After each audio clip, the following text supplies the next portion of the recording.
আরে আরে হচ্ছেটা কি, এটাই ভাবছো তো? এভাবে আবার কেক কে কাটে? আসলে বাবা মানুষটা বরাবরই প্রচন্ড মজাদার আর হাসি খুশি, তাই মজা করে নিজের বার্থডে কেকটাও কাটছে। হ্যাপি বার্থডে বাবা, তুমি সারা জীবন এরমই থাকো, এভাবেই সবাইকে হাসাতে থাকো। যে মানুষটাকে বিয়ের পর থেকে কখনো শ্বশুর মশাই বলে ফিলই হয়, নিজের বাবাই মনে হয়েছে, সে কিরকম সেটা আর বলার অপেক্ষা থাকে না। আমার বর প্রচন্ড বিজি থাকার কারণে একবার তাকে মাত্র ভিডিওতে পেয়েছিলাম। আর এদিকে বার্থডের সমস্ত আয়োজন চলছে, রান্না বান্না চলছে সেই বিকেল থেকেই। এখন তো প্রায় অলমোস্ট হয়েই এসেছে, আর আমার উপর পড়েছে চা করার দায়িত্ব। আমি নাকি চা বেশ ভালোই করি, সবাই তো এটাই বলে, তাই আমার হাতে চা খেতে সবাই বেশ ভালোবাসে। আর এদিকে সমস্ত আয়োজন শেষে এবার সবাই খেতে বসে পড়েছে।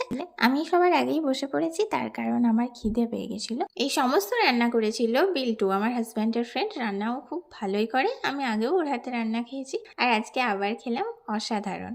আমাদের বাড়ির ছাদেই রান্না ও খাওয়া দাওয়ার আয়োজনটা হয়েছিল।